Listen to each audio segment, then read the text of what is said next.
Good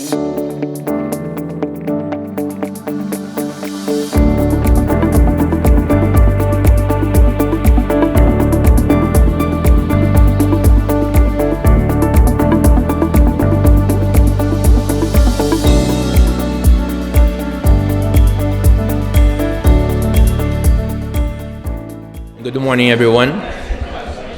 Please take your seats. No matter where It's you are 9:15 and we are ready to start. Okay, thank you. My name is André Luís Monteiro. I'm a former junior academic visitor at the Commercial Law Center, Harris Master College at this university, and one of the organizers of the event, alongside my colleagues, Ana Dallagnol from Brazil, Grace Ferrier from England, hope that everything's fine, Xuan Shao from China. Xuan could not come to the UK for the event, but she wishes us a successful event. I should also mention Laura Parente, who is the founder of Arbitration Channel.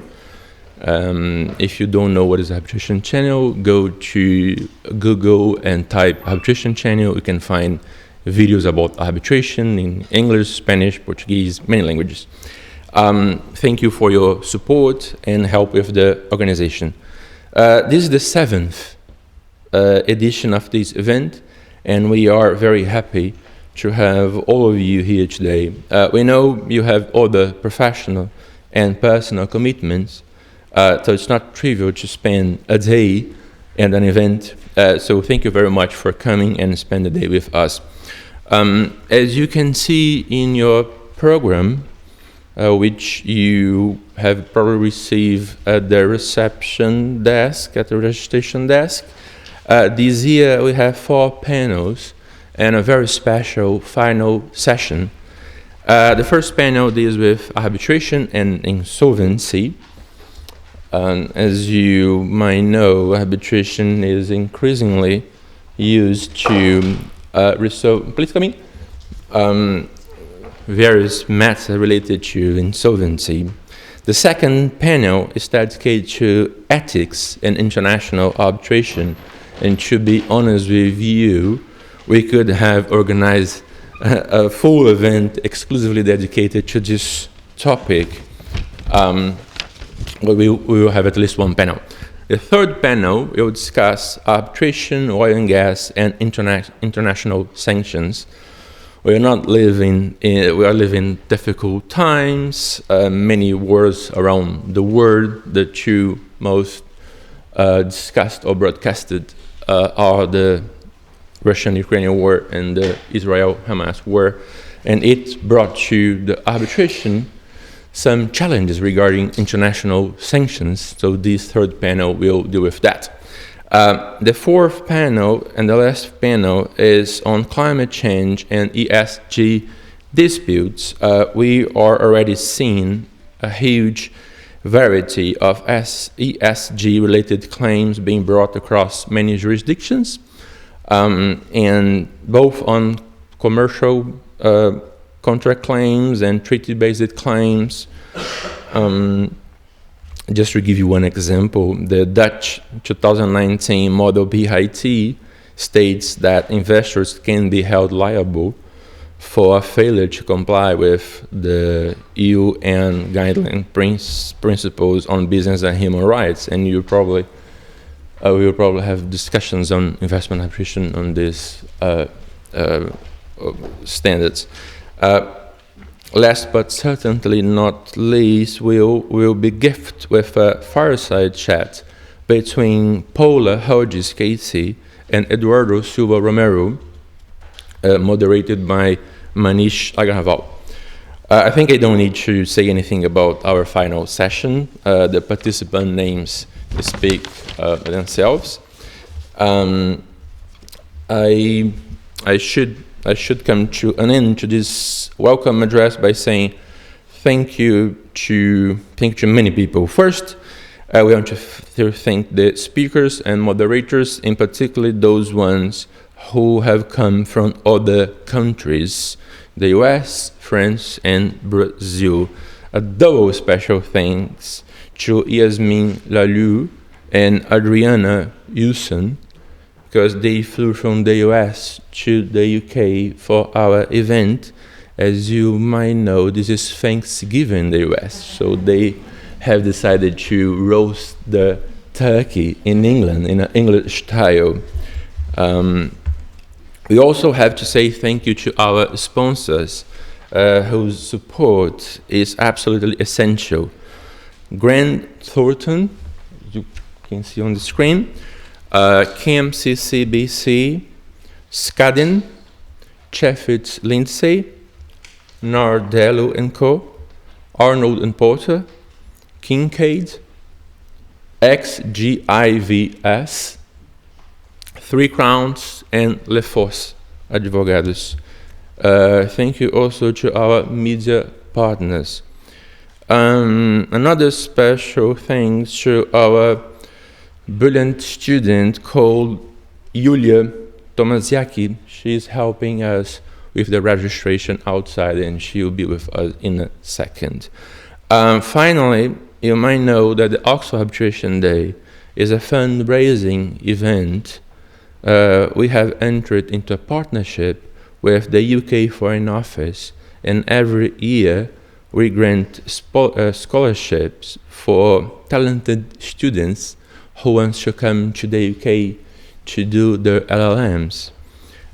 So all of the remaining money from the sponsorships, they go to Educa Foundation and to the UK Foreign Office to grant these scholarships.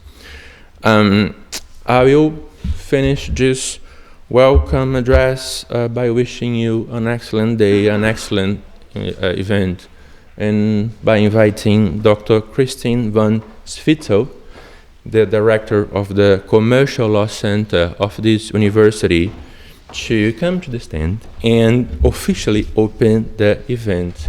Thank you very much, Kristin. Thank you, André.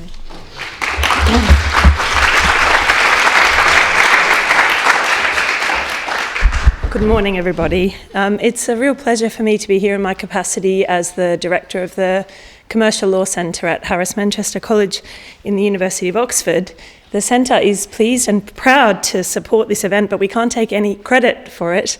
That belongs to the organising team, to André, to Grace, to Xuan, to Lauro, and to Andrea. Congratulations. What a brilliant programme you've put together, full of wonderful, eminent speakers, and we are very pleased to be able to be affiliated with this event. So the Centre is a research centre. We don't do any teaching. We focus on research in commercial law, broadly construed, and we strive to support high-quality research into all aspects of commercial law by Centre fellows and by Centre visitors and through Centre research projects. Two, I think, distinguishing features of our centre, in contradistinction to analogous centres elsewhere, are firstly our commitment to dialogue and to real scholarly collaboration with practitioners and policymakers, not just academics talking to ourselves. And secondly, our interest in supporting research on the laws of neglected jurisdictions alongside those that have traditionally dominated commercial law scholarship. And I think those of us who've been students, for example, at the University of Oxford, will be able to see quite readily that commercial law scholarship has often tended to focus on the commercial laws of one or two jurisdictions at the expense of the great richness of commercial laws around the world. And so we seek to encourage high-quality granular research that seeks to showcase the diversity in the design and operation of commercial laws around the globe, and what we can learn from this diversity.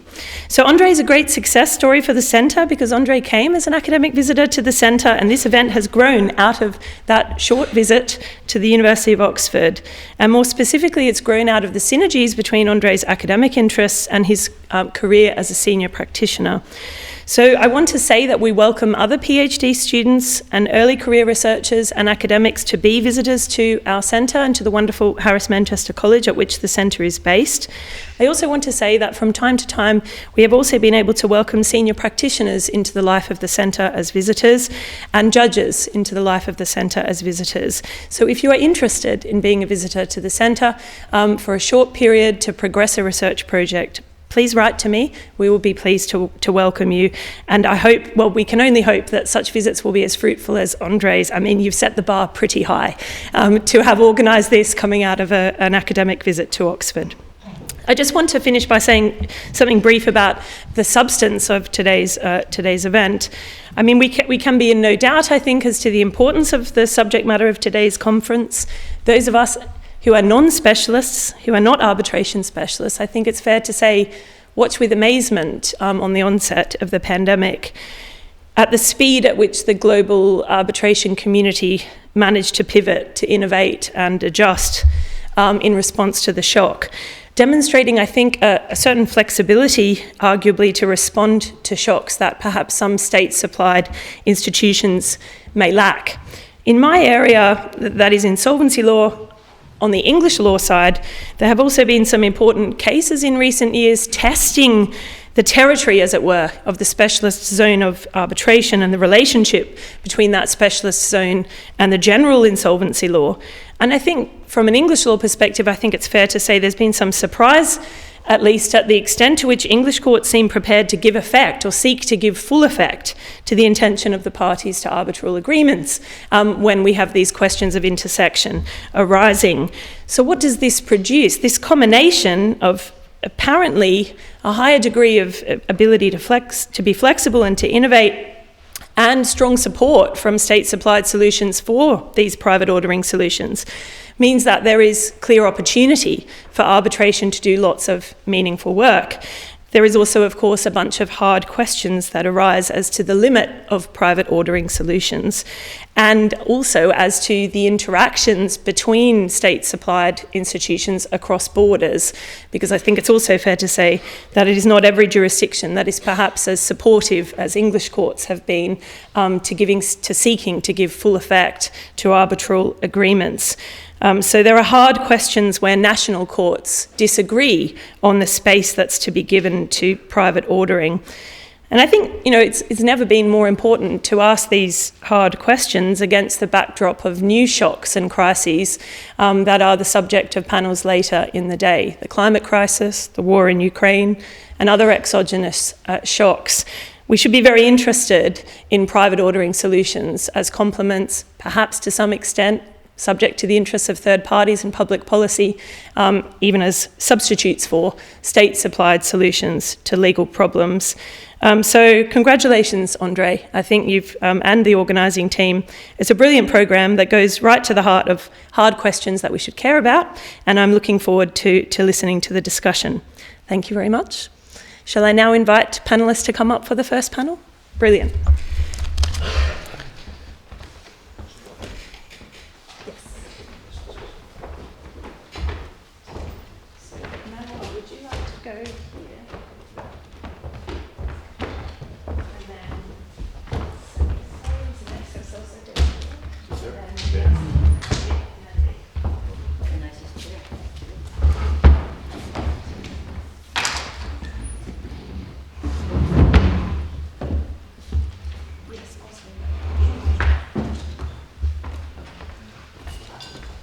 André has reminded me that we should say the event is being recorded, and what will happen with the recording? It will go online after the event? Yeah, we're going to send to the speakers first, and after their approval, to go on. Needless to say, I take everything I've said back. Yes, okay, great.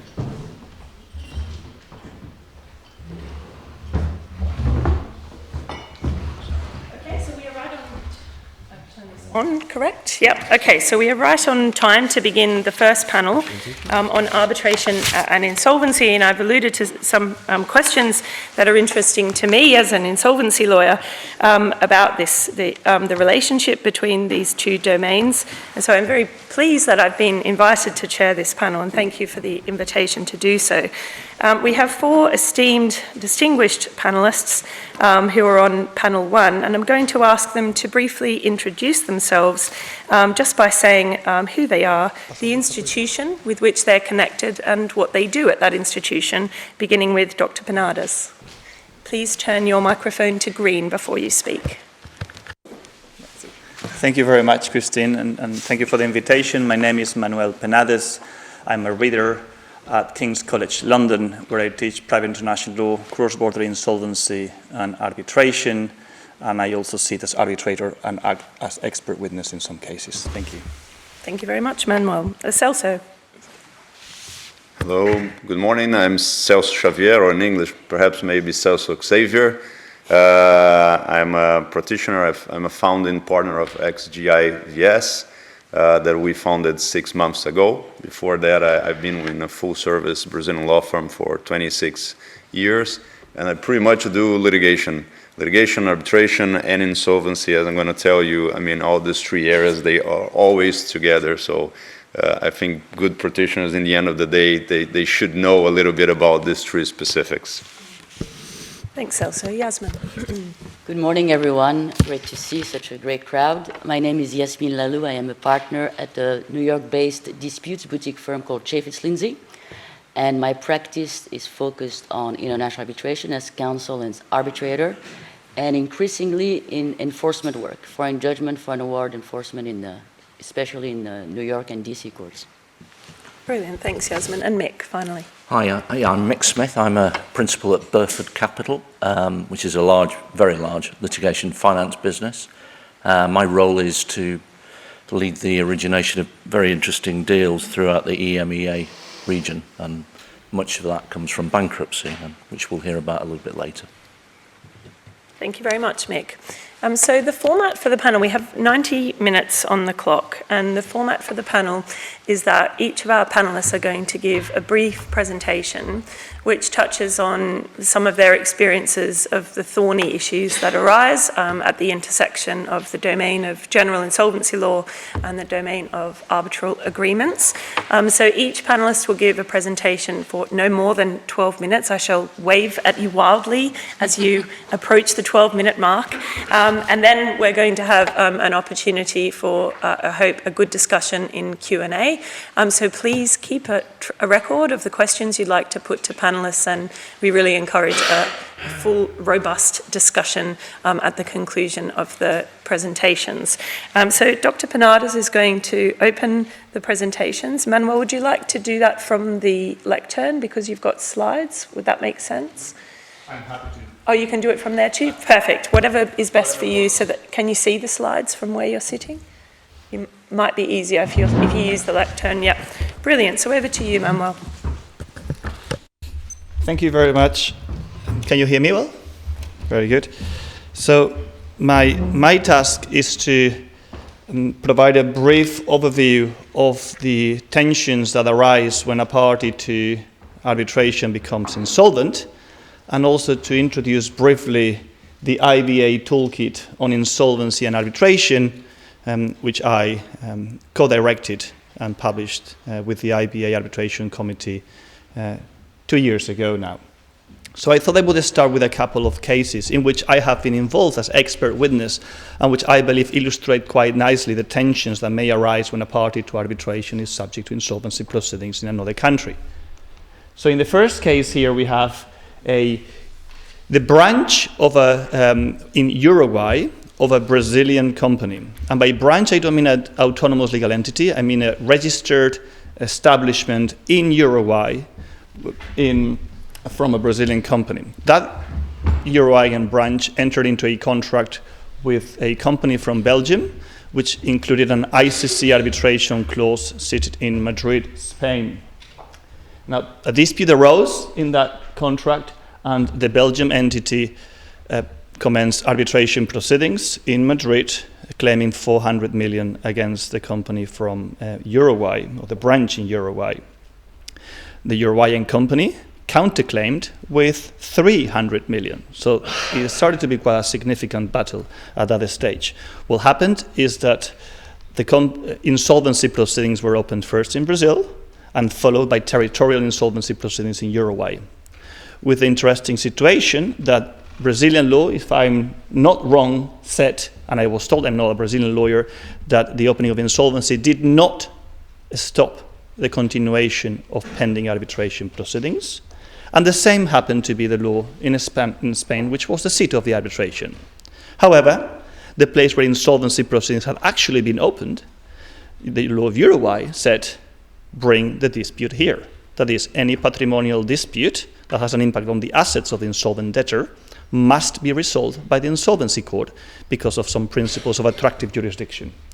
So then the question that we had as parties, as arbitrators, as experts, was to decide whether that provision in the law of Uruguay, which was neither the seat of the arbitration nor the law governing the contract, had any relevance as regards the jurisdiction of the arbitral tribunal, whether by way of a overriding mandatory provision, by way of a law that governs, a rule that impacts on the arbitration agreement, on the arbitrability of the dispute, on the subjective capacity of the insolvent party to remain a party to arbitration, or even as a consideration of prudence by the arbitrators to render an enforceable award.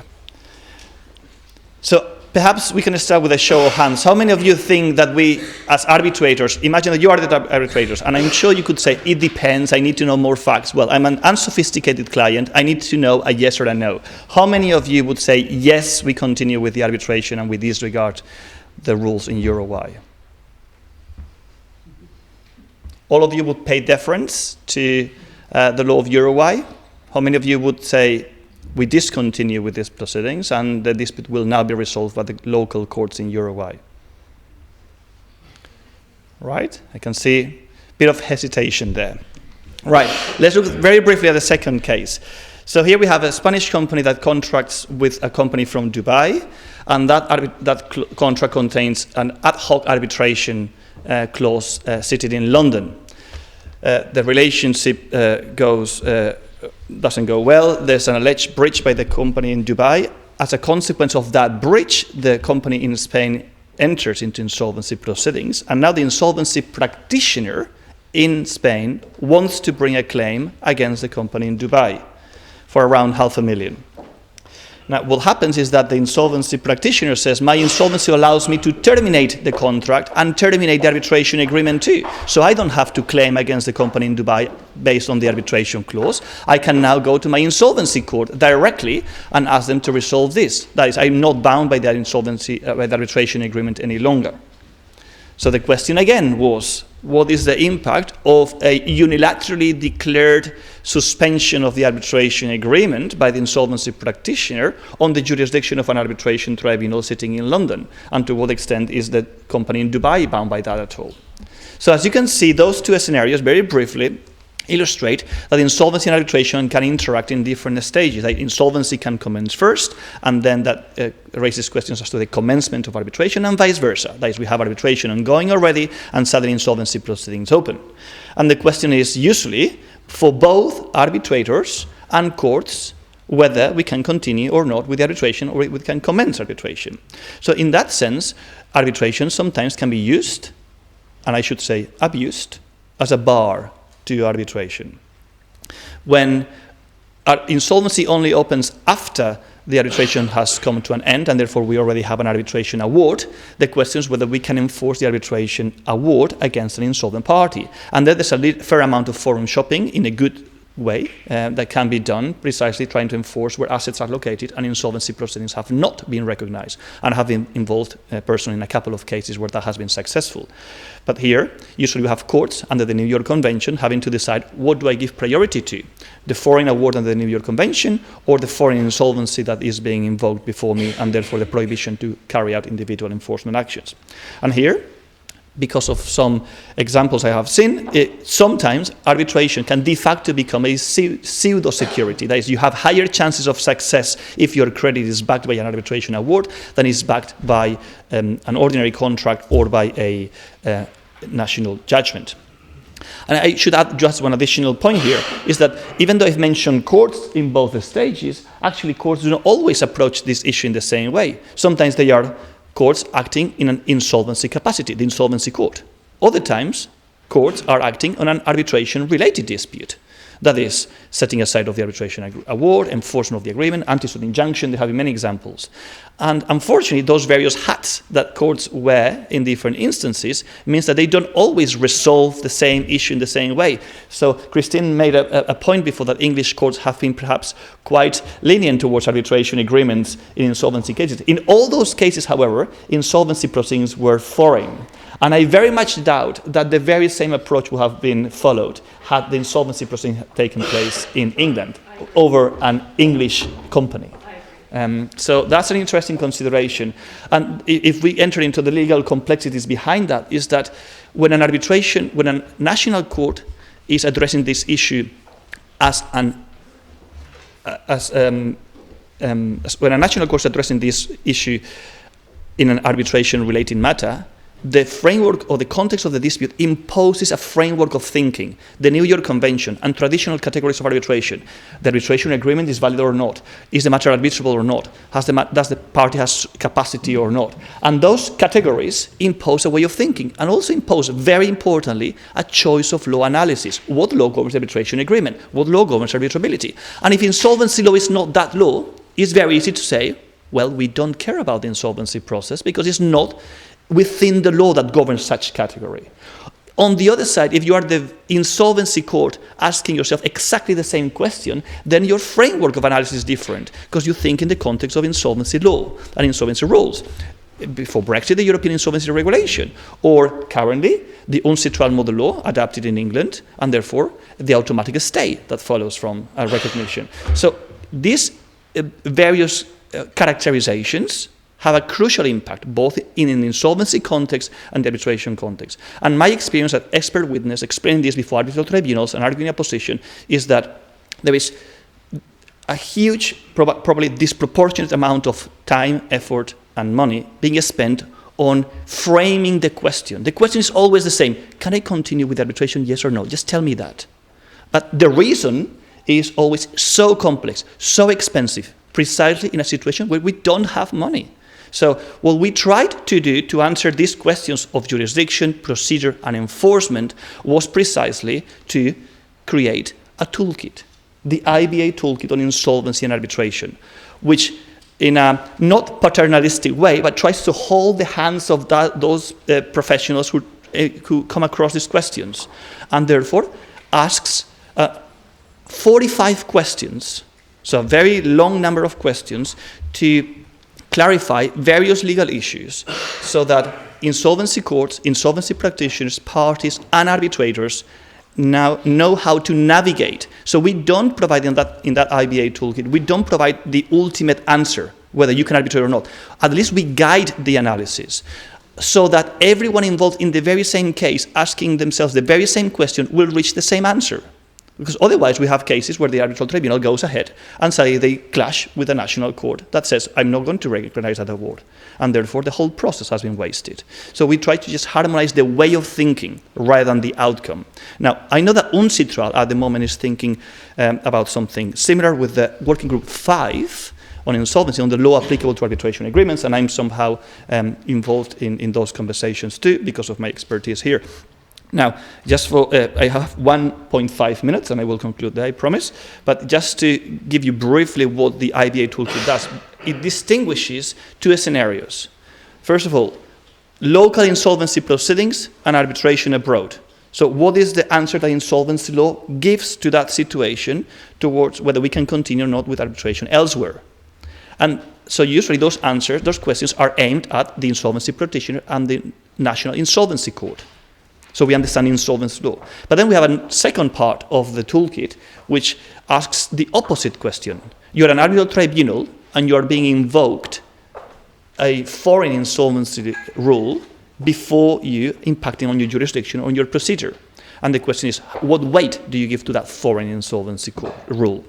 And with the matters of recognition, whether, for instance, the insolvency process has to be recognized formally in the courts of the seat so that they have relevance from a legal point of view in the arbitration itself, or whether they can be de facto given relevance in the context of arbitration.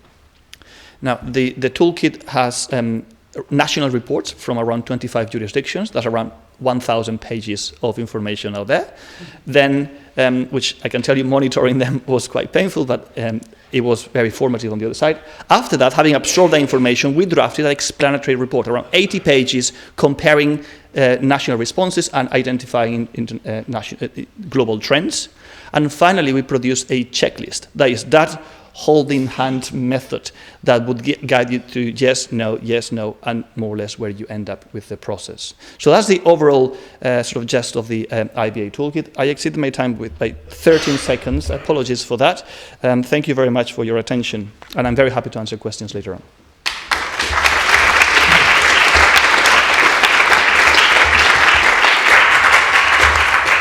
Thank you very much, Manuel, for a brilliant presentation. So now we're going to hand over to Celso. Thank you. Thank you. Thank you very much, Kristin, for the panel. Thank you, André, and Anna, for the invitation. It's a pleasure to be here with you. I'll try to be very brief in my 12 minutes and pretty much try to bring to your attention the tension between arbitration and insolvency. As Manuel has already introduced it, we could easily spend a day discussing cross-border arbitration. We could spend another day discussing cross-border insolvency. So complex these two issues they are.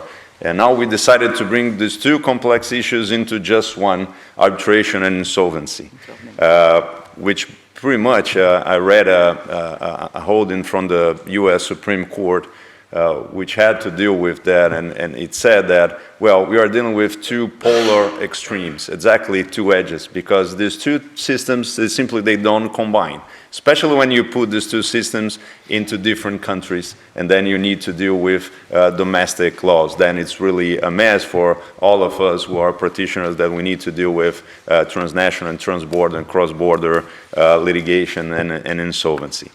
First is that there is a duality between these two systems. I mean, first, arbitration, I mean, it has been set as a private thing, so to deal with disposable rights.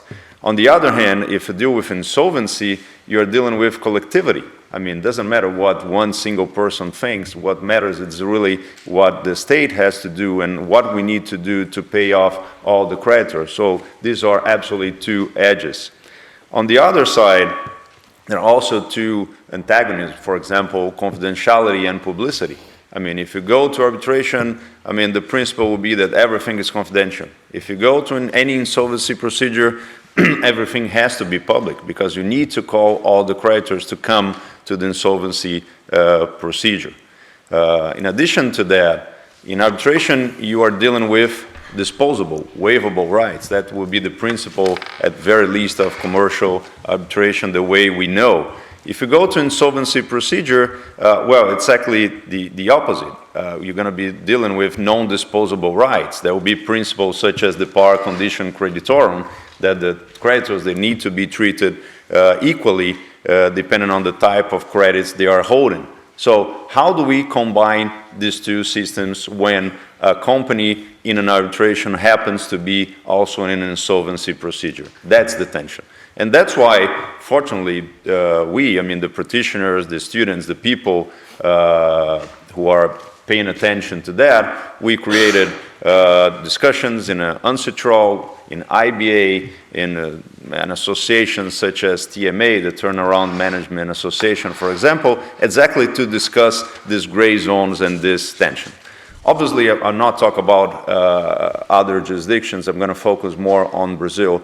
But based on the UNCITRAL model law and insolvency procedures, as you know, we're going to have pretty much three types of insolvency or bankruptcy proceedings. One would be reorganizations, and the other would be liquidations. These reorganizations could be a court reorganization or out-of-court reorganization. That's why we have these three different existing models. And why that is so important? Because depending on the type of bankruptcy procedure you are involved, probably the tension of arbitration will be different. which means that, in essence, when you are in a liquidation in most of the jurisdictions, the debtor loses the ability to manage the company. The company will be managed by someone appointed by the bankruptcy court in most of the cases. If you are in the context of a reorganization, regardless if it is an out-of-court reorganization or even a court reorganization, the principle will be the opposite, which means that the debtor still manages the company, so he's still running the company, and then obviously the decisions to be taken will be different as well. And why that is important? Because there will be this tension of conflict of jurisdictions. To what extent the arbitration panel, for example, could take all the measures you'd like to take if one of the parties will be also in a bankruptcy court in an insolvency procedure. So there will be a gray zone of jurisdiction between the arbitral tribunal and the bankruptcy court. The first thing I think to be told, and it has been discussed, was that whether a company in an arbitration that happens to fall into insolvency proceeding, whether this would change arbitrability, both from a subjective or objective standpoint. And I think the answer will be that no, this will not change arbitrability. Why? Because arbitrability has to be checked in the picture when the arbitration clause has been executed, and then the company was not in a bankruptcy procedure, so that arbitrability still exists, and so the company will still be able to move forward to be present in an arbitration, okay? But obviously the answer is not always that straightforward. For example, in Brazil, we needed a reform in 2020 exactly to say what I'm just saying now, conveying the message to you. And that reform pretty much said that the party, regardless if it is in a bankruptcy procedure, it could still be a party to arbitration. And the trustee, which is the person or the company, the individual or the company appointed by the court to represent the state, for example, cannot void the arbitration clause. So the arbitration clause will still be valid. The arbitration could still be commenced or still move forward. So that was one of the important points of this arbitration, of this insolvency law reform in Brazil in 2020. The main point is that, okay, but what does it change if the company in arbitration happens to be found in an insolvency procedure? The main tension will be that when the arbitral tribunal has to issue an award, for example, regardless if it's a final award, if it's an interim measure, that will attach assets of the company in an insolvency procedure. That's the main tension. And the question will be that, has the arbitral tribunal jurisdiction to attach assets of a bankrupt company, a company which is under insolvency procedure? And then probably the answer will be no. At very least in Brazil, the answer is negative. It cannot. And why it cannot? Exactly because the arbitral tribunal cannot put a specific creditor in front of other creditors, which would be the creditors of the state, the creditors subject to this insolvency procedure. So that's the first point. So the arbitral tribunal could not determine that a specific asset of Yasmine, for example, that will be in an insolvency procedure could be attached. Actually, the arbitral tribunal should issue a specific decision, for example, and this decision has to be conveyed to the bankruptcy court, and the bankruptcy court will analyze to what extent that attachment could take place or not. So that's the first tension, and I think at least in Brazil, that should be the most likely scenario. The second question I bring to you is that would the company under a bankruptcy procedure would have the authority, the ability to settle the case spontaneously without any kind of approval from the bankruptcy court? It depends. It depends on the type of the insolvency procedure the company it's in, and it depends on the subject matter of the settlement. So, for example, if the company is under a court reorganization, it doesn't lose, as I mentioned to you, the ability to manage the company. So it could settle claims, for example, and then there will be no restriction to that. If it is in a liquidation procedure, on the other hand, any settlement would depend on a court or a creditor's authorization. So it doesn't have the ability to settle or enter into a settlement in the arbitration, for example. But regardless if the company is in a judicial or court reorganization or a liquidation, if the settlement involves any asset of the company, then the bankruptcy court has to be involved, because somehow, I mean, the company will be given up of a specific asset just to one creditor, the creditor of the dispute under the arbitration. And then this could be seen as something in favor of one creditor instead of all the remaining creditors. So the bankruptcy court has to approve and has to be involved on this. So this is another tension. The other thing which is still under discussion, just to give you one more example, is about security for cause, and Yasmine is going to go more in depth on that.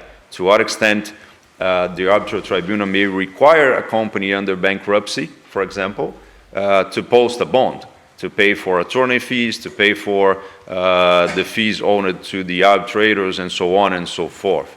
I think the likely scenario, the likely answer from a Brazilian standpoint would be that probably not, because, the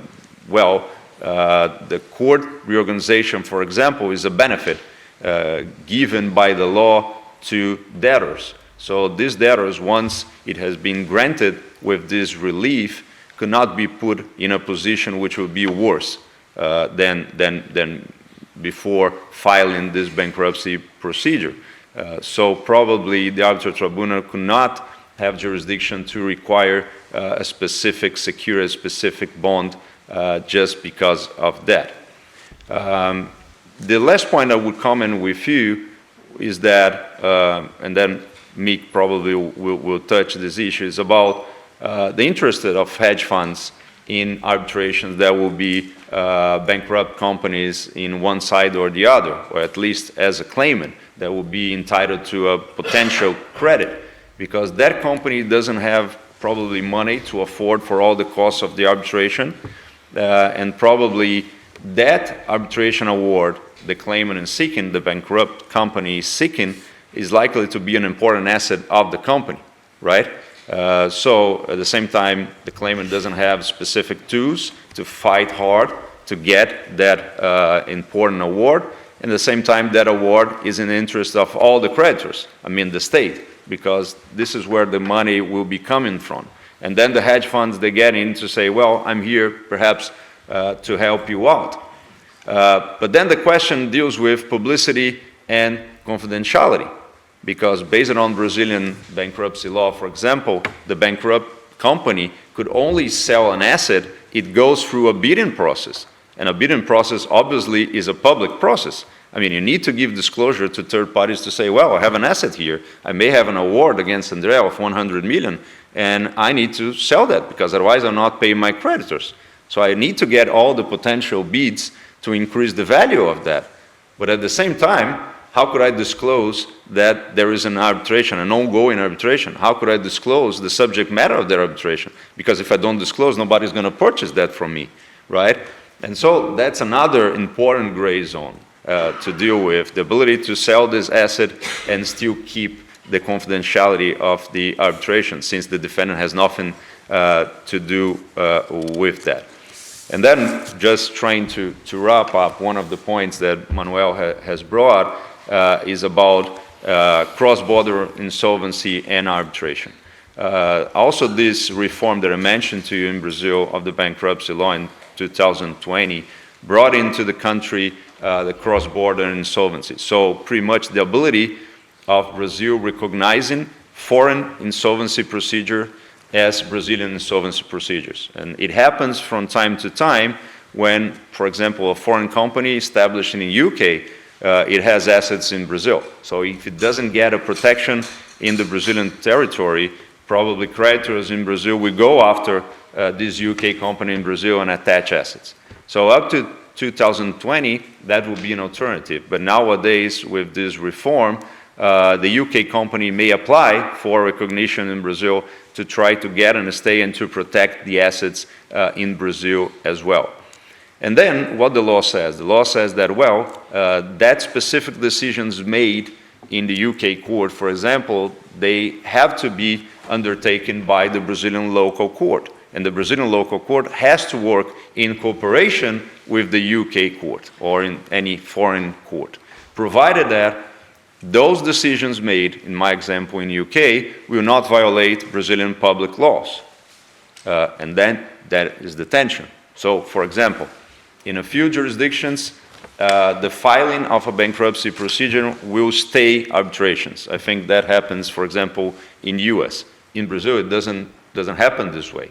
The arbitrations will not be stayed simply because of the filing of any sort of bankruptcy procedure.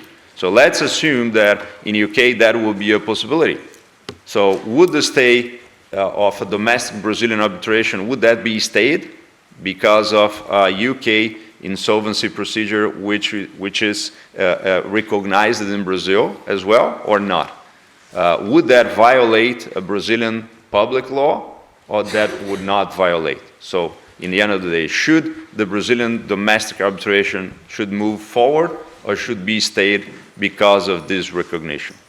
And then I must start madly waving now. Okay. To say perhaps we will wait until the Q&A to hear the full answer to this very important question. Absolutely. And just really wrapping up here my 12 minutes. So probably the arbitral tribunal, it has to think not only based on the laws themselves, but also on the perspective on how and where the arbitral award has to be enforced, not to violate domestic public laws, and so to deliver to the parties an efficient and a cost-effective award in the end of the day. But all these issues that I brought up here very briefly to you, and there will be quite a few others, those are some issues which are under discussion both with practitioners of cross-border insolvency and cross-border arbitration. But I think we're going to have time to discuss more in a Q&A. Thank you, Kristin. Thank you very much, Celso. Yasmine. Good morning again. Thanks for having me, and congratulations to the organizers. A recurring topic and occurrence in international arbitration which involve claimant in financial distress is whether the respondent will be entitled and may seek security for costs. What is it? One selling point of international arbitration, especially in the US, is that costs follow the event, and that the prevailing party will obtain an award of costs for the time and money they expended defeating an unmeritorious claim.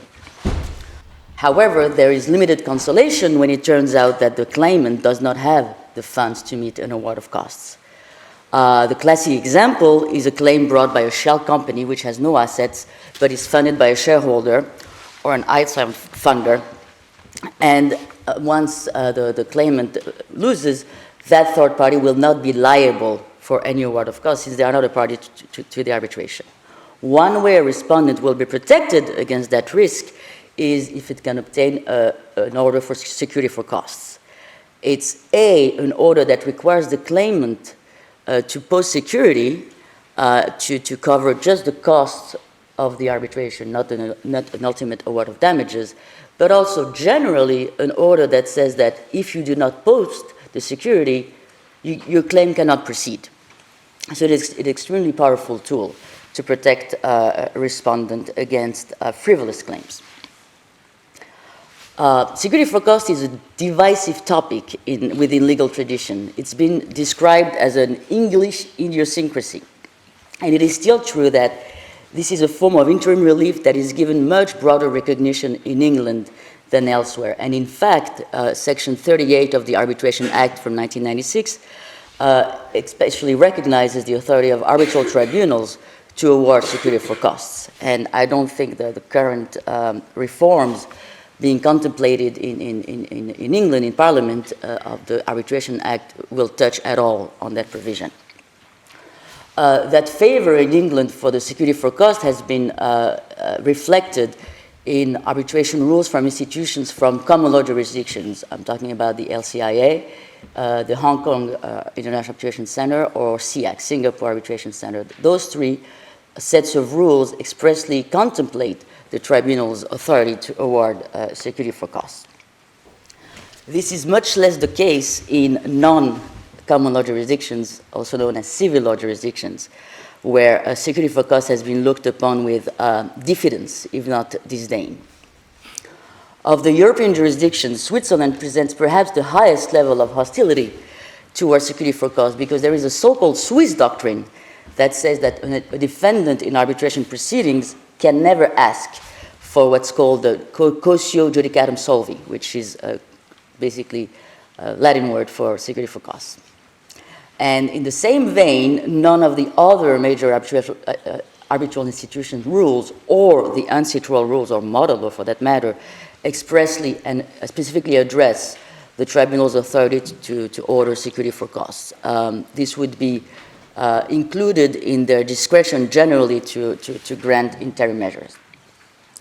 And if in the ICC rules world, I've mentioned the ICC rules because I think they are mostly widely used, there is the Article 30 that expressly requires the claimant to put down what is anticipated as costs of the arbitration, which are the administrative fees of the ICC and the arbitrator's fees. And usually, under the rules, if the claimant fails to do that, the claim will not proceed. And it may be the same with respect to a respondent's counterclaim. So for many arbitrators acting under the ICC rules, they consider that this Article 30 is usually a rule, sort of sets a presumption against a tribunal's authority to order security for costs. Because of that, in the ICC world, the security for costs is sort of considered an exceptional remedy.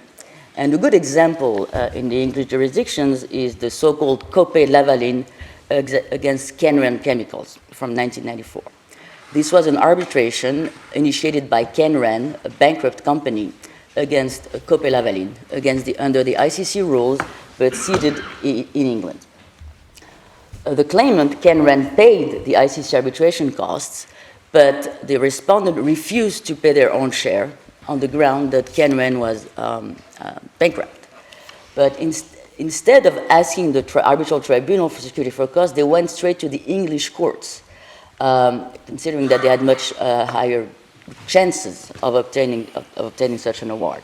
And that was a smart move, because they did obtain an order by the Court of Appeals granting their application. And Lord Wolfe allowed the application on the ground that the arbitration was being funded by the state of Kenya, which, if the case was won, would be the main beneficiary, but which, if the case was lost, would have no responsibility for paying any costs against Ken-Ren. In dissent, Lord Mustill noted that in the international arbitrating community, security for cost is very much a minority measure.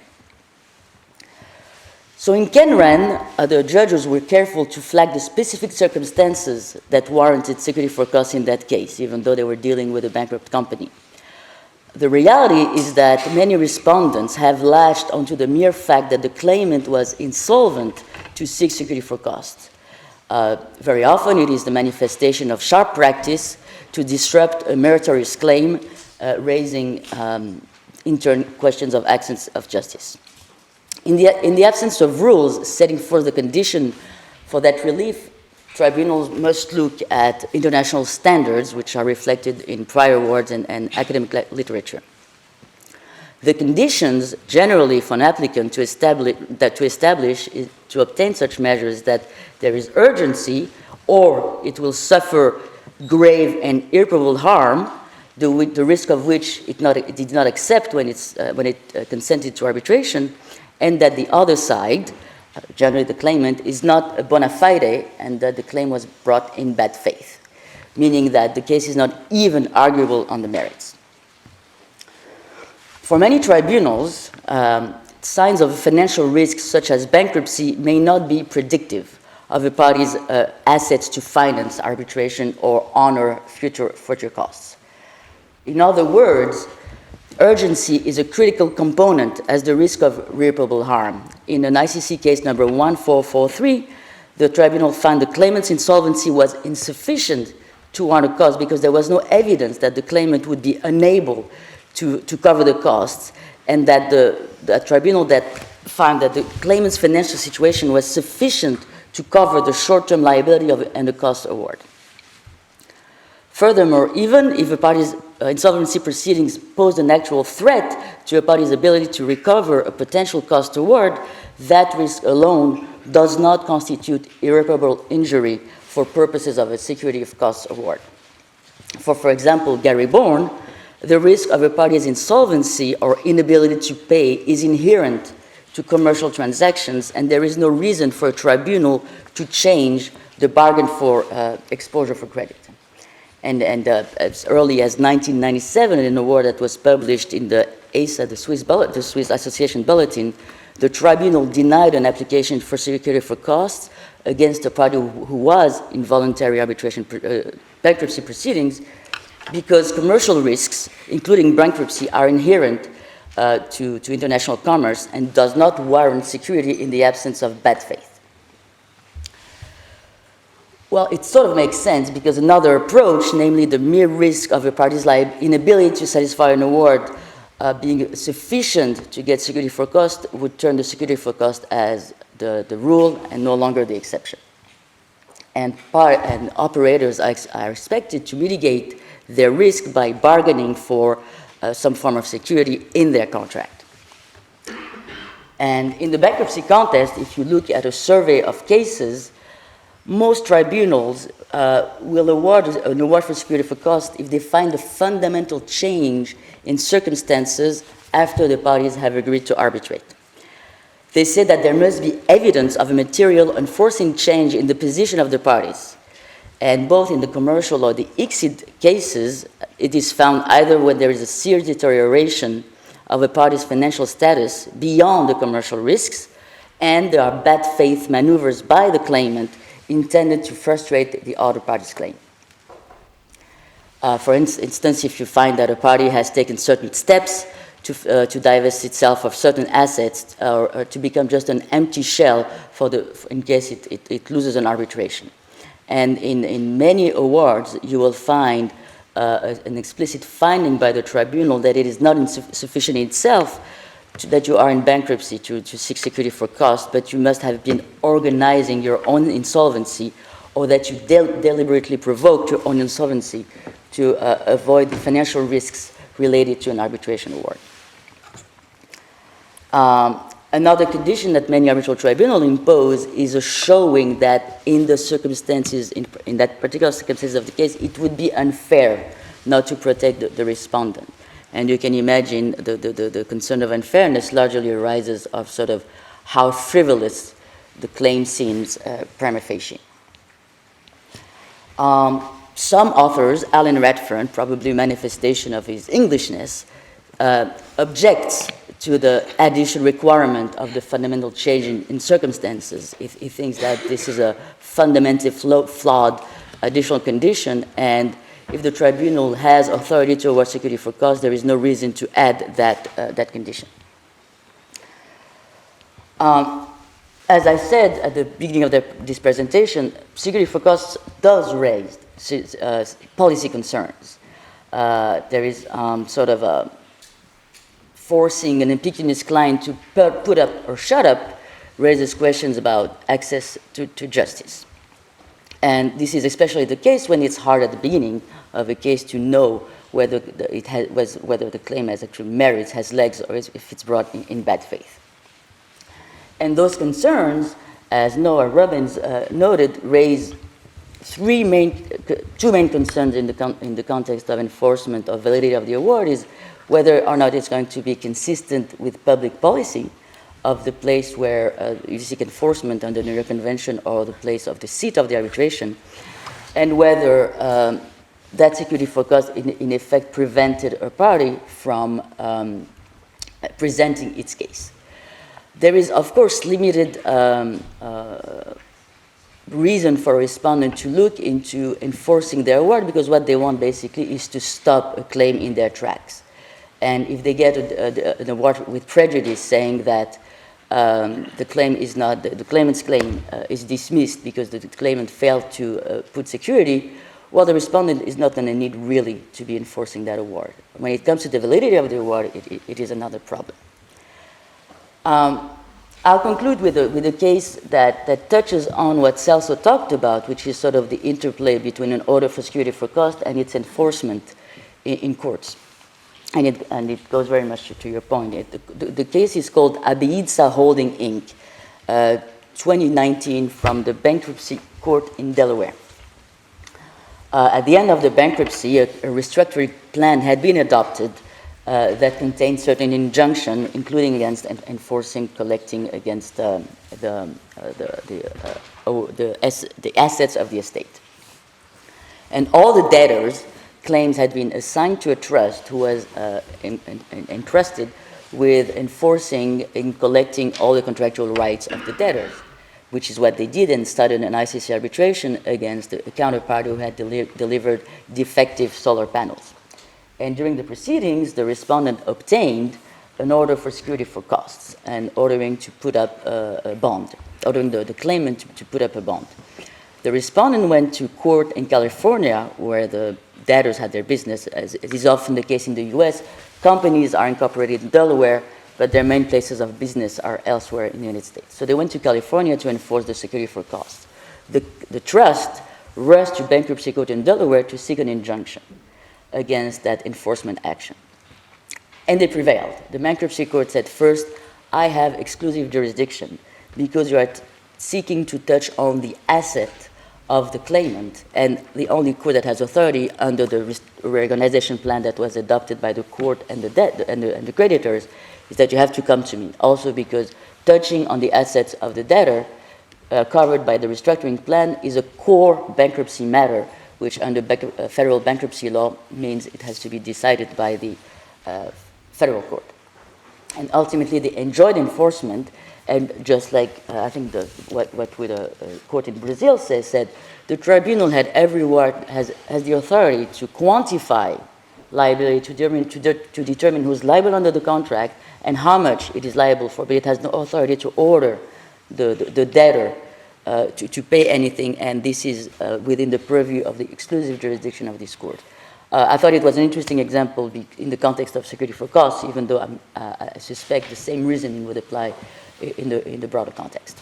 Thank you very much, Yasmine, for explaining so clearly the potentially precarious position of a party to an arbitral agreement who's insolvent, perhaps in insolvency proceedings, and in particular the potential to weaponize security for costs against such a party. Now, as Celso has said, one solution to that is to be able to assign the rights of the insolvent company to a funder, but that depends on whether the applicable law, including the applicable insolvency law, permits such a sale. So I am delighted that our final panelist is a litigation funder who can speak to some of these complexities. Thank you very much, Mick. Thank you, Kristin. Thank you. Morning, all. So just to make sure we're all on the same page, I'm going to do what Manuel did and ask a question and see if I can get a few hands to go up. Does everybody in the room know what litigation finance is, or third-party funding? Put your hand up if you do, please. It's just so it's not everybody. So okay, so I'll start with a quick definition. Third-party funding or litigation finance, and it has a few other names as well, slightly less polite, it's the oldest profession in the world, I was once told. Anyway, sorry.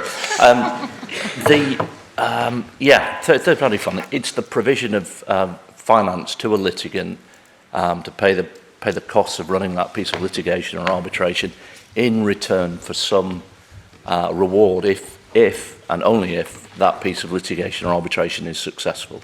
So we think it's a non-recourse instrument. So the claimant takes no additional risk. If the case loses, the claimant has no additional financial burden to bear. Okay, that's a quick definition because I know time is limited here. So a quick history, right? This industry of financing litigation, it grew up in an insolvency context. So if you look back 15, 20 years, funders were called prosaic things like international management of litigation finance in an insolvency context, or insolvency management litigation finance. We hadn't come up with creative Latin names for these entities at that point. In the common law context, it was illegal, basically. Litigation finance was considered to be contrary to an old Norman law principle called champity and maintenance. You couldn't do it. It was a crime until the late 60s, but it still remains a tort, except in the insolvency context in the UK, where a liquidator of a UK company, there is a safe harbour, and they can assign claims, raise finance for claims, do what they want effectively as the litigant. The civil law world is slightly different, but not a huge amount. My company 8 years ago were in a sort of bidding process with a Spanish liquidator of a Madrid-based company that owned shares in YPF, which was the big Argentinian state oil company. And happily for Burford, they won that competitive auction process in a notary's office in 2015. And maybe 2 months ago this year, we received a judgment in a New York court for $16 billion. So we like civil law litigators and liquidators. But the industry has grown, right? It's moved. Where did it move? Moved from the pure insolvency context and moved into the context of financially stressed companies. And that was in the UK. It wasn't an issue elsewhere, but in the UK, what happened, and Australia and the US, is the judiciary kind of got behind the idea that what we do is good. You know, we provide access to justice for financially stressed people and entities. And that was a judicial-made policy move that saw the expansion and the creation of businesses like Burford in the sort of mid to late noughties in the UK, the US and Australia. And then the industry grew. I mean, we extended into arbitration, hence today's panel. And we find our way into arbitration in sort of two ways, two most common ways. By far and away, the most common is in investor treaty disputes. So a mining company that has a single asset mine in one of the stands is expropriated and is left with no other recourse but to seek funding from somebody like us to bring in a BIT claim. And we also, less common but not uncommon, is to see small and medium-sized businesses who want to bring commercial arbitration claims against large businesses. And when these claimants are financially stressed, as they generally are when they come to us, it throws up a bunch of sort of technical issues when you're trying to construct a contract between you and a financially stressed company. How close are they to insolvency? Who's going to be the contracting party? Are you dealing with a company, or are you going to be dealing with a liquidator? And do you want to step in the period when a company transitions from stressed to bankrupt, or do you want to wait and see how it plays out? It raises questions about priority of proceeds. When the case is successful, who gets paid in what order? Where do creditors sit? How do you stop the claimant itself snaffling the money and disappeared, as happened to one US law firm not that long ago by the name of King & Spalding? And these things happen, so you have to plan for that. Do you need an escrow bank to handle the proceeds of the claim? Do you want to avoid liquidation? So, how are we doing? All right, plenty of time. Okay, good. I want to leave room for questions at the end, so I don't want to talk for too long, but I thought I'd give you just a worked example of things that, this is very, very typical of the things that funders have done over the years with stressed or insolvent companies. So imagine what we call a junior mining company listed on the Toronto Stock Exchange. They've built and constructed, invested several $100 million in a Latin American country. They've raised both debt and equity on the stock exchange. So they've raised many hundreds of millions of money from creditors and shareholders that has gone into exploring, building, developing, and hopefully extracting, let's say, lithium in Latin America. They've been expropriated. It's a national decree, and they've been very politely asked to leave the country. Or they've been expropriated on national TV, and they were the last people to know. It does vary. Lawyers, like Yasmine say, you've got a very strong claim. You have an excellent BIT claim here. Let's say it has the relevant bilateral investment treaty has a Parisian seat. So management of the company sit down and think, right, where do we go from here? We know we're financially stressed. There's no way in the world we can afford to bring a BIT claim, which might run for 4, 5, 6 years, will cost millions of dollars to instruct, very good counsel. And there are two routes available. It will depend at that stage about what the attitude of the creditors and the shareholders are to the company. So there's a very public example of a company called Crystalex, which was a Canadian mining company, gold mining company in Venezuela, which was expropriated under the Chavez regime. Their creditors had a pretty litigious position with the company. I think there was significant litigation in Toronto and in New York as the creditors attempted to gain control. The company and management, the equity, managed to resist that and put the company into an administration proceeding that, without getting into the technicalities of Canadian bankruptcy law, in which I am no expert. And that's kind of standoff position remains to date. So that claim has been won, and now that claimant is in a long line of people trying to recover money from Venezuela. But when those proceeds run in, there will likely be yet further litigation between the shareholders and the creditors. And the shareholders are backed by a litigation funder, knowing full well that there's going to be subsequent litigation down the road. That is not the preferred route, but sometimes it's the only way to go. The preferred route is to really avoid insolvency if at all possible. Find a consensual solution between creditors and shareholders, which will take some work depending on who the people involved. But you'll need to prepare, and this creates wonderful work for lawyers. You'll need things like creditors and shareholders standstill agreements, so that everybody agrees to leave the company alone, stay on bankruptcy proceedings or any plan for bankruptcy, unless and until the proceeds of the case roll in or it loses. You probably need to appoint an escrow bank to handle the proceeds of the claim when they do come in, so that they don't flow through the claimant and nor the claimant's lawyers. Claimant's lawyers often offer that service, but once they're faced with the prospect of having to handle hundreds of millions, if not billions of dollars, it's not really a lawyer's happy place. So that we find an escrow solution it works better.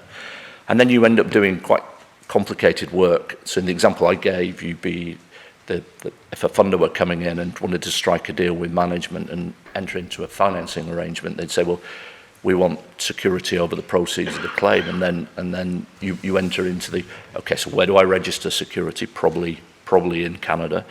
Over what? What is a BIT claim with a French law seat, with a Canadian company pursuing a Latin American state? And it's fair to say, as the industry's evolved, we've found solutions to this, but these were questions that nobody had answered 10 or 15 years ago. So that's a canter through, third-party funding. I might make a couple of comments on some of the things that Yasmine raised on security for costs. This issue raises its head all the time in the context of funded claims. So you have generally under most arbitral rules around the world now, you have quite sensible provisions that if an entity is financed by a third party, then the identity of that third party needs to be disclosed, and you want to do that so that you can be pretty clear there are no conflicts arising between somebody who's pretty close to a particular case, but also has maybe a tight relationship with that arbitrator or that arbitrator's law firm in another case. That all makes sense, but what happens in practice is the minute a claimant discloses the fact that they're third-party financed, arm goes up from the other side. Ooh, we can slow things down a little bit here. Ooh, can we have some of that security for cost? That looks, and the first response is, well, what's changed? Your counterparts got, if anything, they're at a better financial price than they were before. But nonetheless, we do, there are varying arbitral attitudes to these questions. You know, I'm in the Gary Bourne camp. It's, you know, you made the deal 3-4 years ago. It is what it is. The claimant's not done anything materially disadvantageous to the respondent. Why should they be asked to pony up security for cost? But there isn't consensus in the arbitral world that is the way to go. At least that's my view. You may have a different view. Depends on the client. Well, so yeah, so there are repeat known vexatious claimants out there who have done things and, you know, been referred to as participants in an arbitral smash and grab, but it is very unlikely with a recognised, well-resourced third-party funding business like ours that we'd be, say, contracting with somebody like that. Anyway, so the problem though is the technical problem is, I mean, arbitrators are a bit damned if they do and damned if they don't, because the minute you put up security, the minute you entertain a request for security based on whether the claim is vexatious or not, you're already prejudging the issue, and that is difficult. Maybe I'll leave on a sort of inspirational note, but one case where in a commercial arbitration where we ended up having to put up security for these very reasons, the arbitrators did say, well, we recognise this may be prejudicial to the claimant, but you know, we think as a solution we could entertain, if the claimant prevails, an award that would see not just the claimant recover their damages, but also claimant recover not just the security for costs, but the actual overall cost of finding that money from somebody like us, because you know we don't charge bank rates. When we put up money, it's because it's a risky venture, so it's expensive. Anyway, so that tribunal entertained passing that risk back onto the respondent and said, well, if you really want it and you really believe in your case, then you should be prepared to wear this. So I'll leave it there, Kristin. Thank you very much, Mick. So now we have, so very well timed by our panellists, so we have 29 minutes for our Q&A discussion. Who would like to kick off discussion? Do we have a roving mic or... please go ahead. Is there a roving mic, or would you like people just to speak loudly for the recording? Does anyone know if there is a roving mic? I'm happy just to speak really loudly. Yeah, I think it's important just so that the online audience can actually, when they watch the recording, can actually hear what's said. Oh, that's great. Thanks, Andre. Otherwise, it's a bit mysterious watching a Q&A online. And please introduce yourself before you ask the question. Perfect, thanks. Thank you very much for that. My name is Michael. I'm currently doing the bar course in London. So this is a question either about case law or perhaps legislation. I know the panelists may want to approach it in different ways. The question is subrogation to the rights of the insolvent company by a creditor, either to bring or continue an arbitration or to enforce an arbitration award. And the question is that mechanism, subrogation to the rights of the insolvent company with regard to the counterparty in the arbitration proceedings, is that mechanism used at all to circumvent this problem of where, well, particularly if an insolvent company is insolvent or driven into insolvency because of the actions of the counterparty against which it would be wanting to bring an arbitration claim, it strikes me that subrogation to the rights to bring that arbitration claim would be a if you like, a fair way of giving creditors a means of redress against the counterparty. Thank you very much, Michael. Would someone like to take that on the panel? Manuel, would you like to take that? Yeah, I'm happy to take that at least initially. So I've seen cases where insolvency practitioners have sold the right to bring a claim or have signed a contract, including an arbitration agreement, sometimes there are issues that arise there as to whether the arbitration agreement then also extends to that new party to the contract, and whether it can be claimed that that was not an original party, and whether therefore the scope of the arbitration agreement would cover that. Usually, in my experience, those questions have been resolved positively. That is, there is no jurisdictional challenge that would succeed in those cases. So subrogation would take place both on the merits and on the jurisdictional clause too. And it's indeed, as you said, a very useful way for the insolvency practitioner to perhaps get 60 cents on the dollar or whatever it is that they are going to take and therefore get rid of the complications of having to pursue a claim.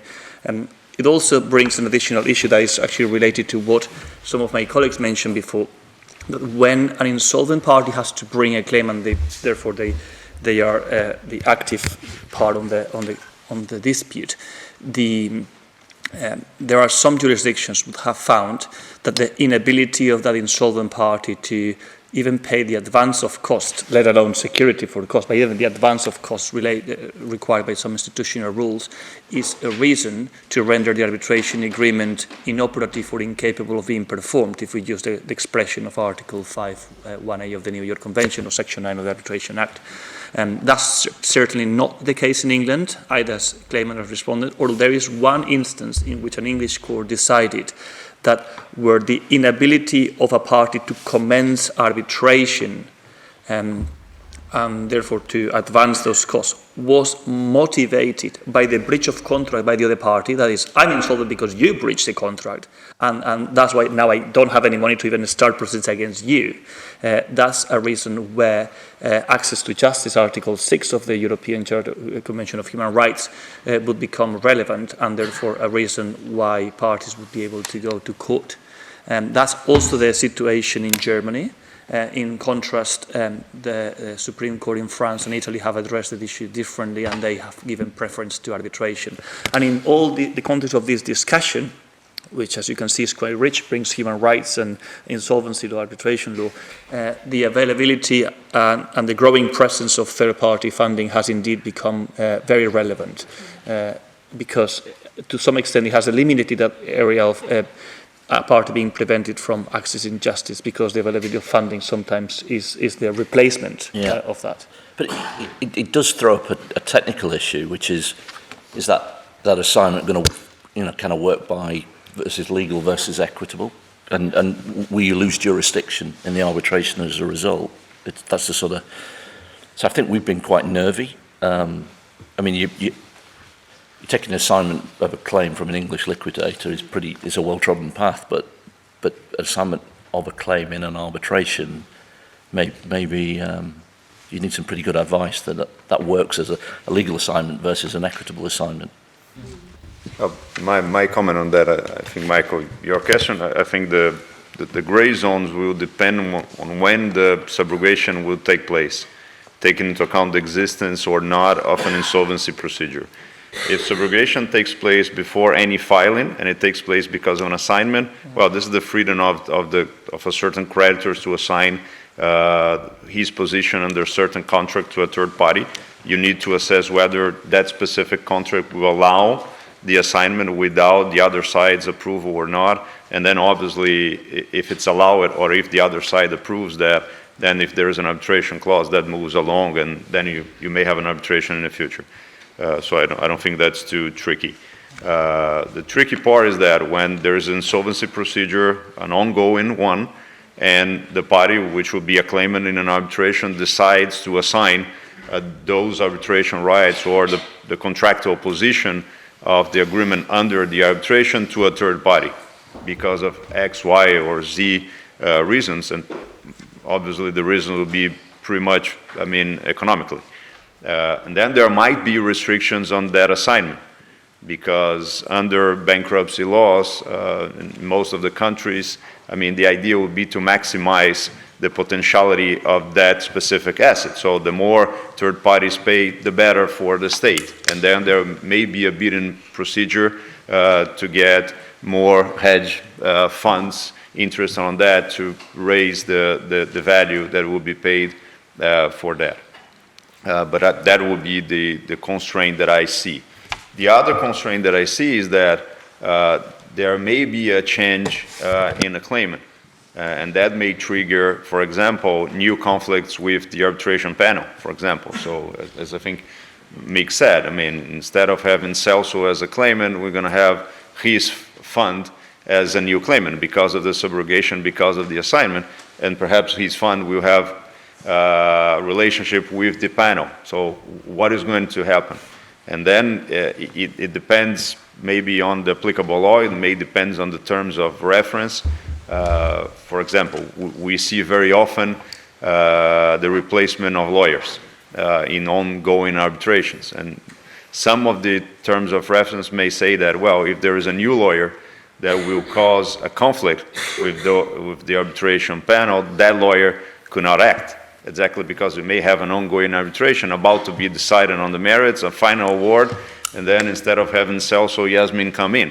And because Yasmine is here, André, who is an arbitrator, cannot be seated as arbitrator. And then what should we do? Should we void the whole proceeding? Probably not.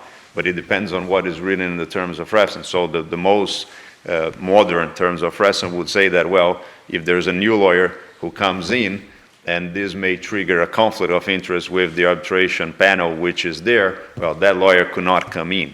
And there may be something related to the parties itself, because perhaps by having Mick in the case replacing the former claimant by means of subrogation, that may trigger a conflict of interest, and that may void the whole procedure. So that may be another gray zone that I see. Thank you very much, Celso. Yes, please go ahead. Can the roving mic go that way, please? Thank you. Thank you. I would like to start by thanking our panelists for their insightful presentations. My name is Mert Dicle, and I used to work as a visiting lawyer at Benchwalk during the month of September. That's why this question is directed to dear Mick. So it's always nice to compare different perspectives. That's why I'm asking. So as Buffett, how do you maintain confidentiality when it comes to a listed company? Ooh. You mean in this context that we're a listed company, or you mean financing a listed? Financing. Well, you have to follow what their relevant disclosure rules require. So, in that example I gave of the Toronto Stock Exchange, they're all similar out there. I mean, material transactions need to be disclosed. So, generally, entering into a financing agreement with a near insolvent entity is going to be a material transaction, which they need to disclose for regulatory reasons. So, once you've crossed that bridge, you're disclosing. I mean, this principle arose long before the arbitral rules changed, such that everybody needs to disclose identity anyway. So you've always got those two elements in play. I think for a listed company, even if they convince themselves it wasn't a material transaction, they're well aware that to bring the claim, they've got to comply with the rules on conflicts. Sorry. Can I follow that question? I also want to ask a question about confidentiality, because this isn't something that was talked about so much in the presentations. So you might think, your starting point might be, if you've got a counterparty to an arbitral agreement that's an insolvent debtor in insolvency proceedings, you might think, well, your starting point is if they've committed to the resolution of a particular dispute using the arbitral mechanism, then that mechanism should be allowed to play out to resolve the dispute. That may produce an award, and then the award can be fed into the collective insolvency proceedings. You're not going to get priority, but what you're going to do instead is simply use the process for dispute resolution that the debtor company consented to at the outset. That doesn't seem so controversial at first glance. But if that dispute resolution process happened in a public forum through the general law mechanism for the resolution of the dispute, the process of resolving it might reveal some information, let's say about the misconduct of company directors, about suspect transactions, which could be of value to the general body of creditors. So in your experience, do difficult questions arise where an arbitral process is permitted to run alongside a collective insolvency procedure, but might generate information that would be of value to the creditors of the insolvent company, but to which they might not be privy if the arbitral process is confidential?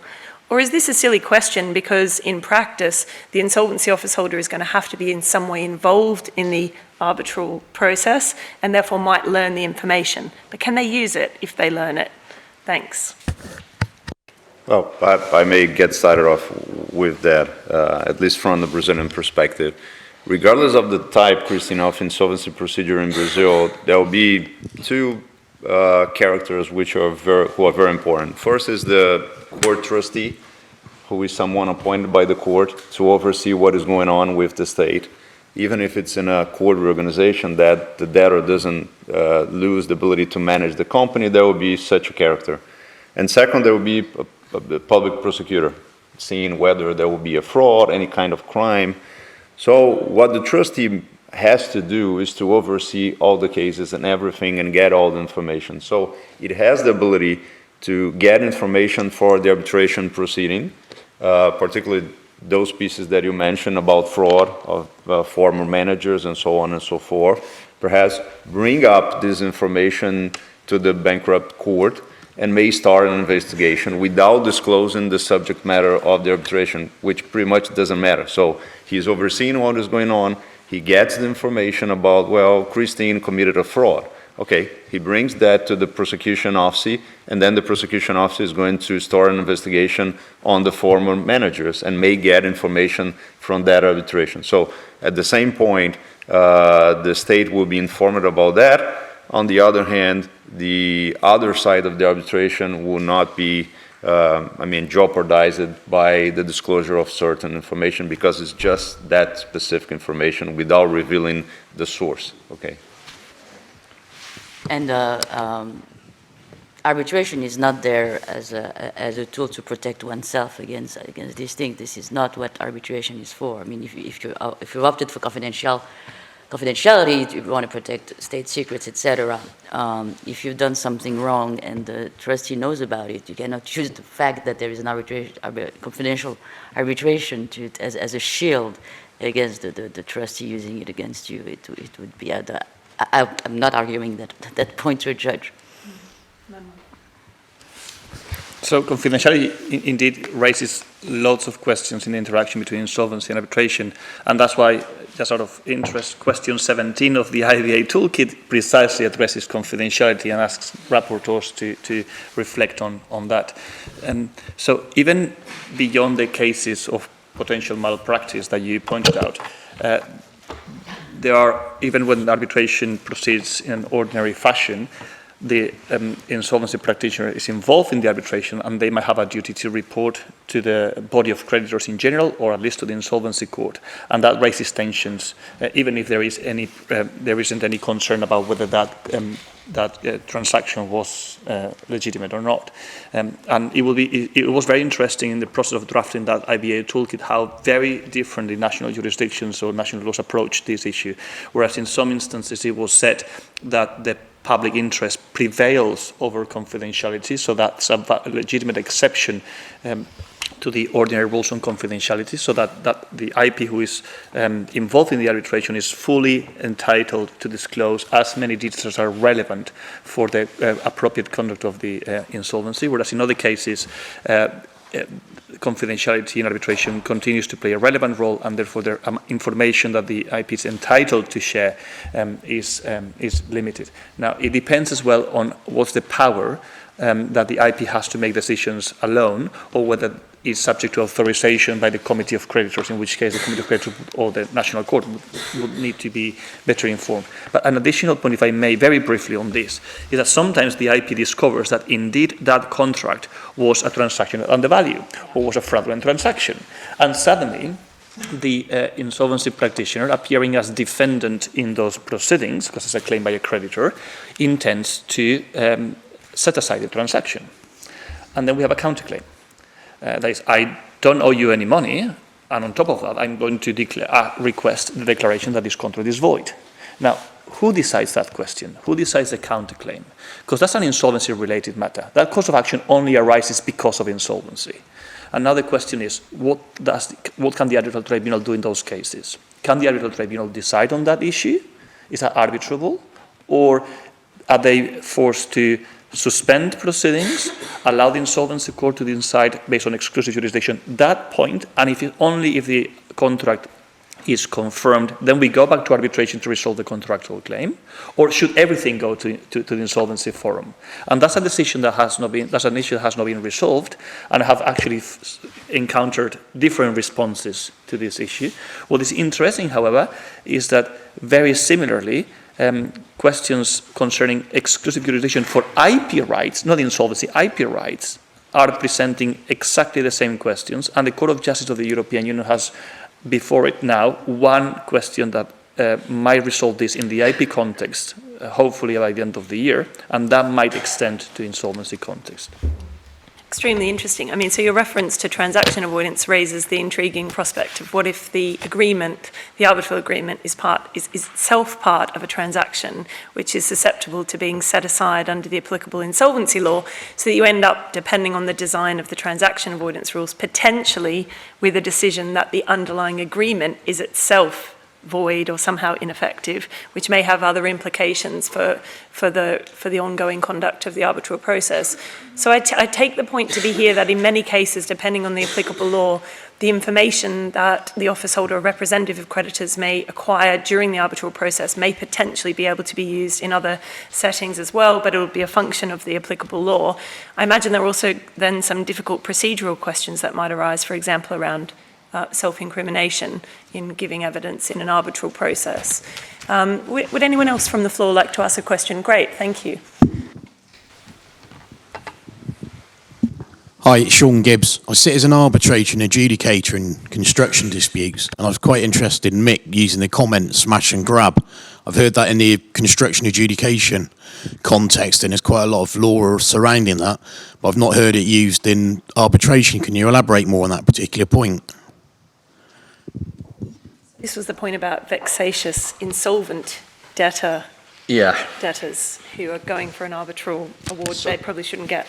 I think so. I think this comment was attributable to an arbitrator called Gavin Griffith, and some it was I think it comes out of a claim RSM versus Grenada, and Saint Lucia. Saint Lucia, wasn't it? But I think the litigant the claimant in that case had I'm trying to how to put this politely, but it was a kind of serial litigant basically, and he had prehistory of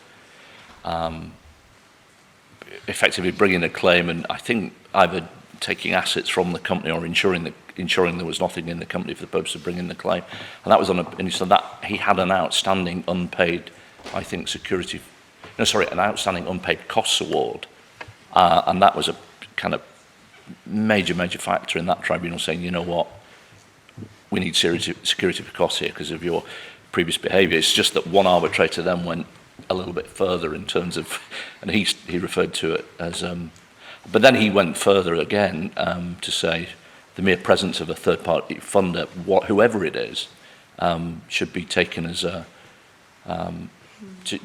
read as therefore requiring security for costs, and there was no principle given for that obiter dictum. Yeah. And as you say, it seems wrong in principle to take such a wide approach. But I had a similar question because you can think about this in a number of different ways. And again, it will, as other panelists have emphasised, depend on the applicable insolvency law. But if you think about it from an English insolvency law perspective, the prospects of vexatious claims by the representatives of insolvent debtors going through an arbitral process are inherently constrained by a combination of, so there isn't much incentive to do this if you're an office holder of an insolvent company here, because of two constraints. So one is your duties to the general body of creditors, because every time you commit the company to a dispute process, you're going to incur costs and the expenses are going to be paid first. Out of the estate.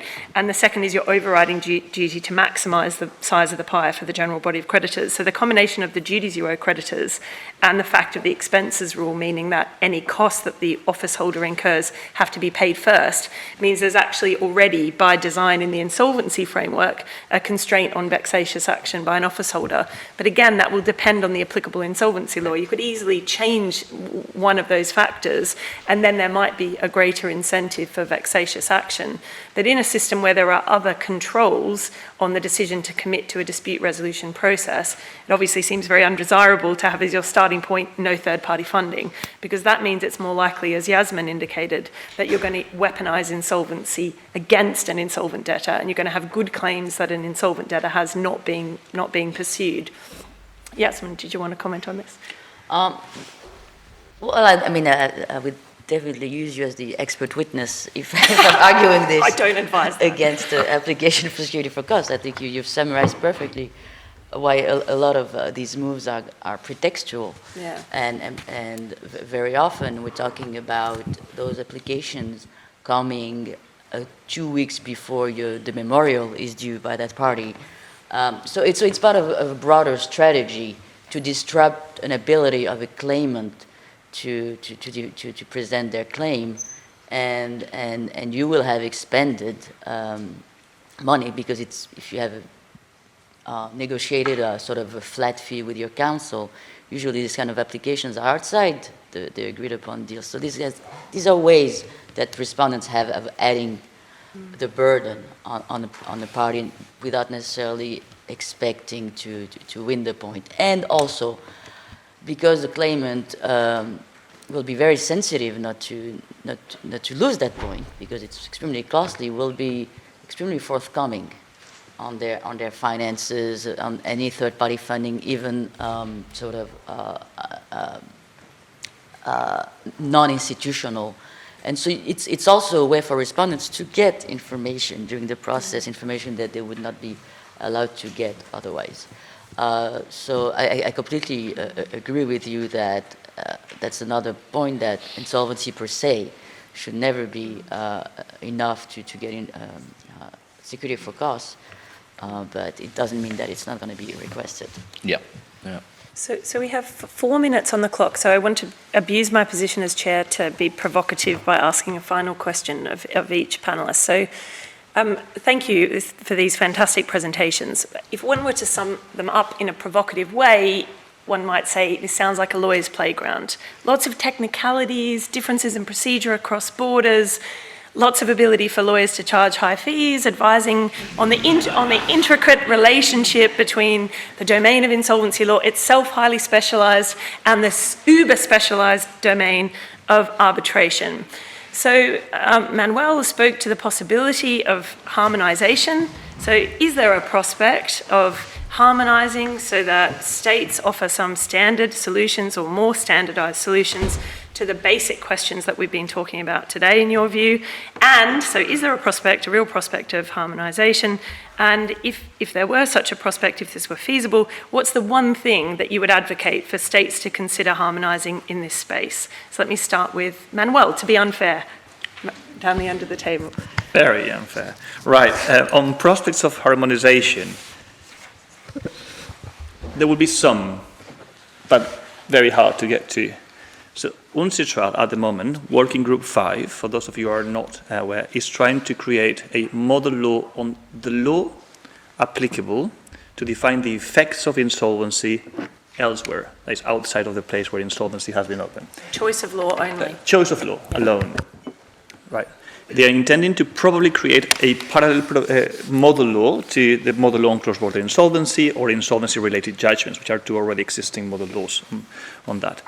They've been negotiating for the last 2 years, which is quite short in UNCITRAL terms, and there are only 2 major outstanding issues on which they cannot agree, and one of them is what law governs the effects of insolvency on arbitration agreements.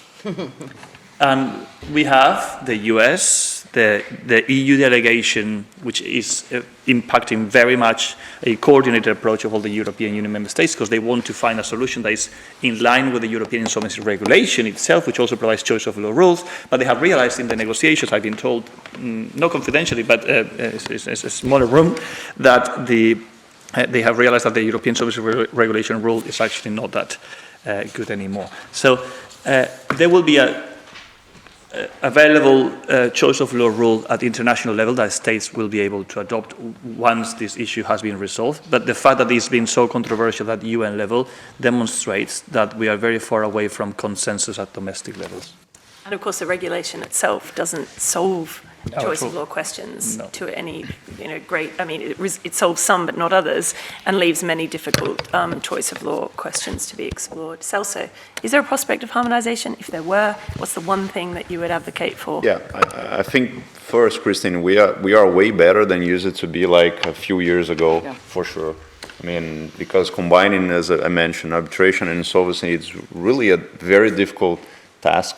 But we are way better with the ancestral model law. I mean, a lot of developed nations and already adopted the model law in essence, perhaps not as a whole, but most of the parties of the model law, they have been incorporated as a domestic law. I think that's very favorable.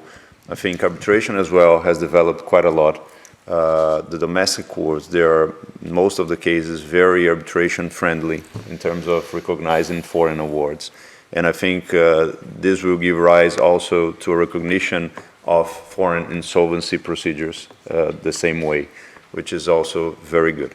I think the main tension is when you deal with specifics of each country and with specific public laws or public policies, and then each country has, usually defends itself.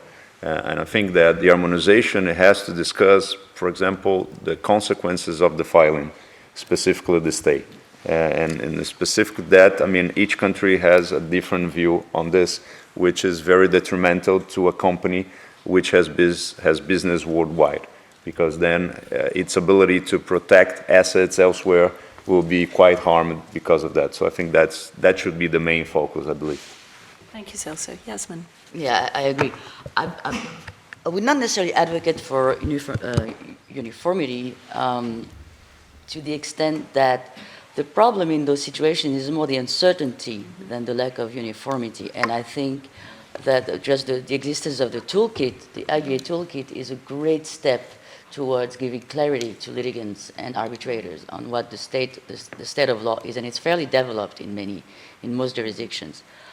Uniformity has to be thought in the context of sort of forum shopping, and in the bankruptcy context, it's not an obvious realm for forum shopping. But I think the first thing that I think about, exactly like Celso, and apologies for the lack of imagination, is the impact of bankruptcy on an arbitration, whether it should be stayed or not, because there is some level of forum shopping or problems for lack of uniformity for international operators.